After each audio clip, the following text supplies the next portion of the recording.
This is a New England mountain cat, and about a month ago I went up to Massachusetts, and RoseInThePines showed me how to pressure can, and at some point I plan to get a pressure canner. But until then, I've got a few cans going here. I put up 3 cans of beef, which are one of the examples on the left, and 9 cans of pork tenderloin, which was being sold at $1.99 a pound, and that's on the right. And the beef, much less of that, in part because I just wanted to test it out and it was not on sale, so much less. And that was either eye of round or top round, I can't remember which. At any rate, I'm going to take one of the pork cans and make dinner out of it. The rest will all end up in storage for a while. Okay, thank you. Alright, we're set. We're ready to make some food with food storage. So some of it's not stored. I have a bunch of previously dehydrated Yukon Gold potatoes, and these were cut with the mandolin to a thickness of 1/4 inch. I'm going to rehydrate them in hot water here. There they go. So probably about 20 minutes, I guess. We'll see. 20 minutes took before. So I'm going to prep up some more potatoes so I can have more potatoes in this dish.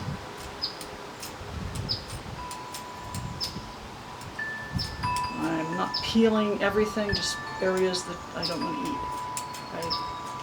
I like the skin. So, yep. See, we don't need that part.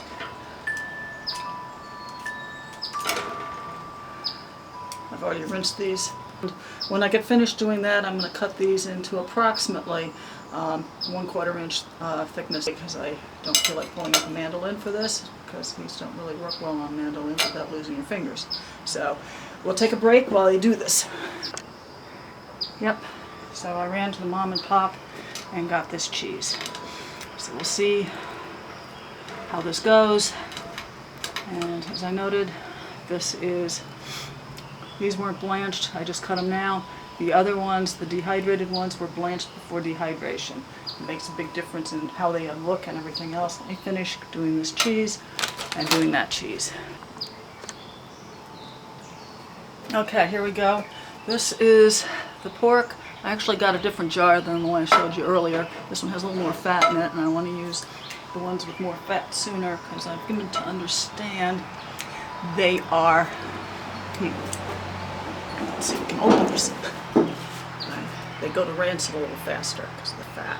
Wow, this has a good seal on it. Okay.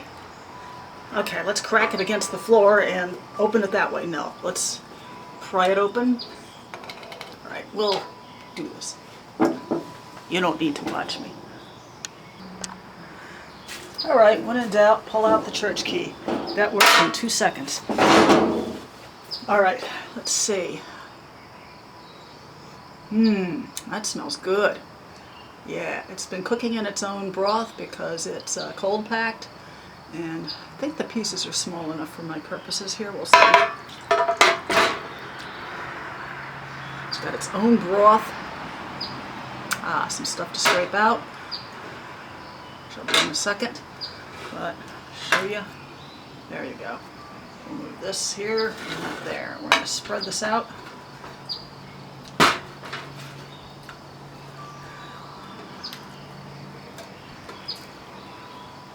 Yeah.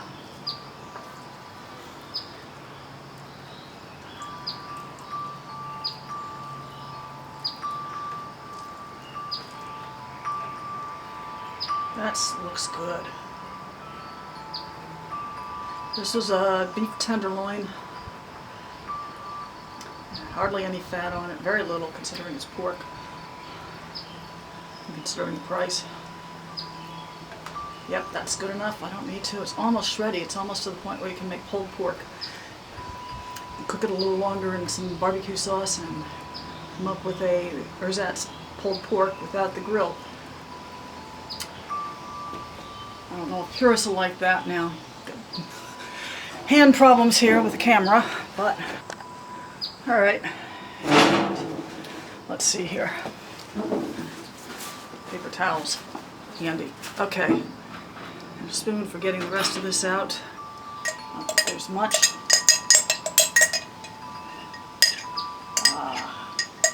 Looks good. All right, get some of the potatoes in.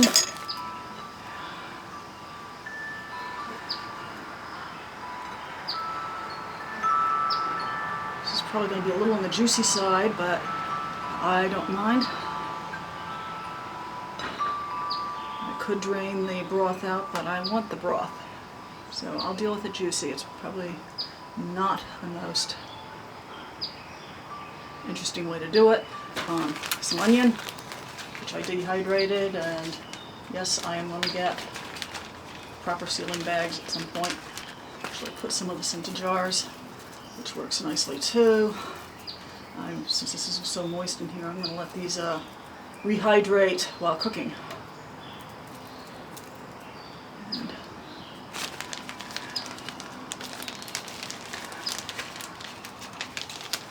there, the cheese.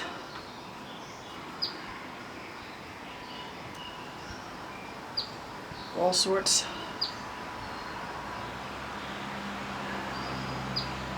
3 sorts of cheeses. There. And more of this.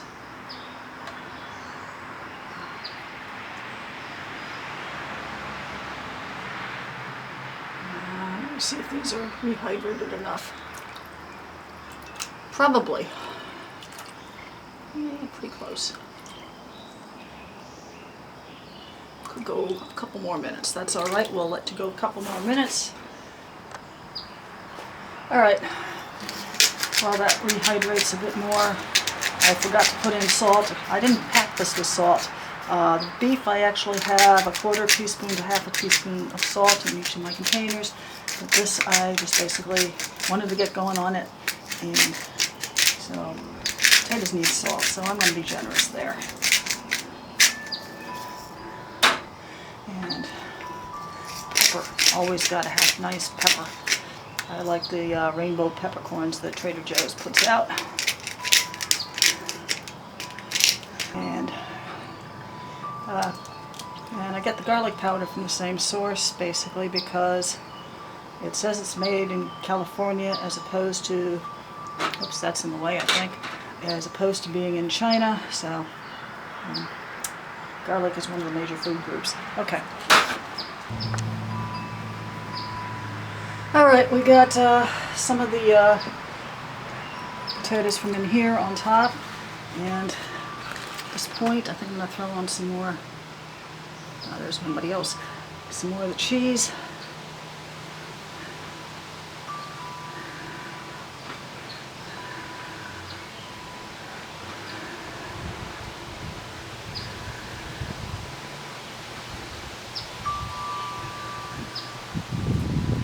And another package of onions.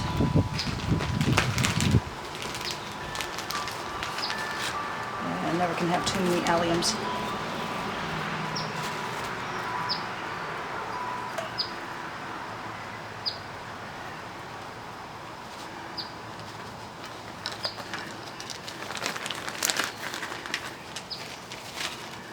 There. That's great. And we can go with the rest of these. Okay.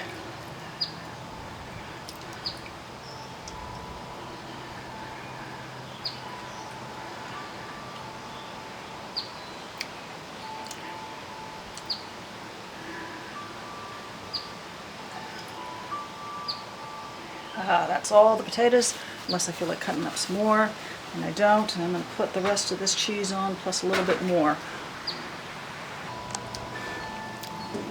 Okay, I went and found a little fresh sage. I grow some in my yard, but it's not ready yet, so this is actually from the supermarket when I was there last week. Sage goes with pork very nicely, and potatoes.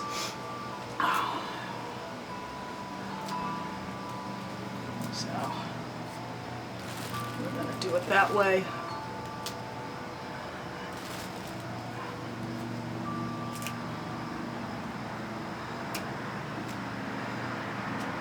And a little more salt.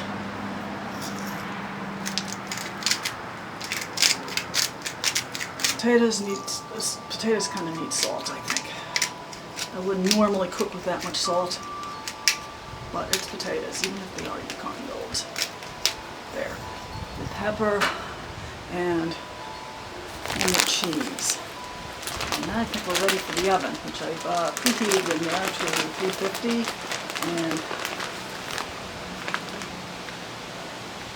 Imstillworkin has recommended, say about, I think it was 40 minutes. I'll look online before I actually pull it out of the oven.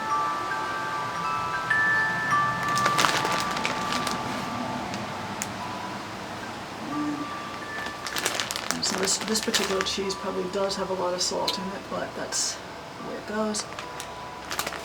And we're going to put it in the oven and see what happens.